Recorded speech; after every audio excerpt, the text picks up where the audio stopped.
Right now we're doing a quick tutorial on the quarter border feather, the curling feather. Not the curling Amish feather that we did a tutorial on last week. This one's a little bit different, a little simpler, but sometimes it's a design that will look better rather than choosing the curling feather, and I'll show you why now. The particular border that we're looking at right now is 4 inches wide. And rather than put a curling Amish feather, and I could if I used tiny circles to do my drawing, instead of that though, I'd rather do this a little bit simpler, more of a frame around the quilt type of lazy curling Amish feather type border. I'm still going to put the curling feathers in the corner and also at the middle where both sides meet. And I want to show you how to mark that out first. The first mark I'm going to make is going to be in the center of the width of the border. And remember, on this border you want to make sure to find the center of all 4 sides before you load your quilt. I've chalked the center and I've actually already marked the left side, and now I'll show you how to mark the right side. So that's mark number 1. Mark number 2 is over here in the corner. I'm going to put a miter line from the corner of the body to the outer edge of the quilt. I'm then going to locate the center here and put a registration mark. Now I know that my border is 4.5 inches, so I actually did 4 inches because I left and will leave a 1/4 inch for my binding space.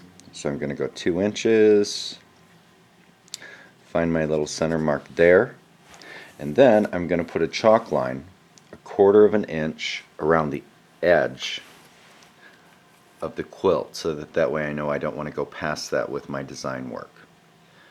Leave a little room for your binding, and that way it won't cut the design off. The next mark I'm going to make is the location between the width of the border. So since it's 4 inches, I just want to put a couple registration lines 2 inches out. So I'm going to line up my 2 inch. And instead of making a solid line, because I don't really need one for this, I'm just going to put a few registration marks. Slide down, line it up at 2 inches. There. Now this next measurement might be different. Now notice in the center, here's where I have my center mark. I'm 1 inch away with my flip up curl on the other side that I've already marked. So on this side, I'm going to choose 1 inch because this border is a bit narrow. And I'm just going to put a little registration line 1 inch in here. I know my center's right here. I'm going to line up my 2 inch circle, and these circles are circles that we carry at the Quilter's Apothecary. I like them. They have a nice, what's that called, Rich? That's called a crosshair, which I really like to do, a vertical and horizontal. I'm going to do a 3/4 circle right around, and I try to flip mine out towards the outside for this particular design. So I've got that circle marked. Now I'm going to use that small circle again over here in the corner, and I'm going to line up those crosshairs right on that center registration mark,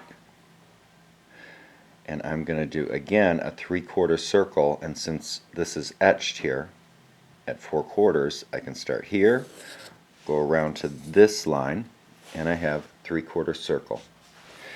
I then am using, and this particular ruler is an off the edge quilting ruler. I don't know whether they make these anymore, which is why we carry the other rulers, which are actually Linda Mae Denny's, and I love those, and that's what we carry at the Apothecary. And also remember, you have a kitchen full of circle templates, so you can also utilize those.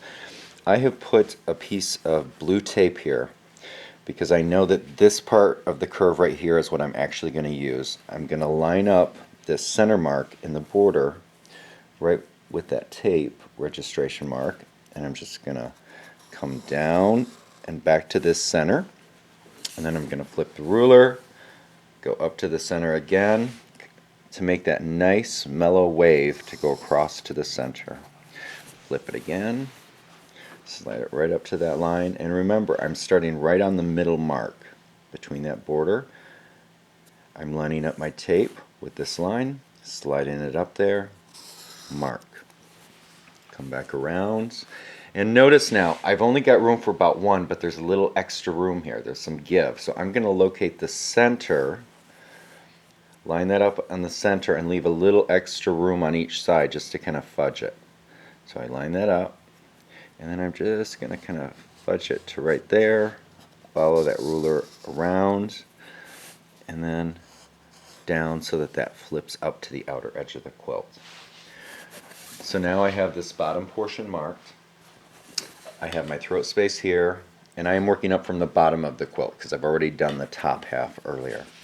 And again, I'm going to locate my centers, which is about 2 inches out. Just a couple registration lines is all I need. Okay. And then I'm going to slide my ruler down. I want to remember, coming out of the circle in the corner, the ruler slides down. Give it just a little bit more flow. Line that up with that half line. Slide my ruler over just a little bit, flip it in, go over here. Again, I'm lining this part of my tape with that center registration line. Ta-da! And there we go. And that's as far as I can mark there. So now what we have on the bottom, we'll do a pan of the border.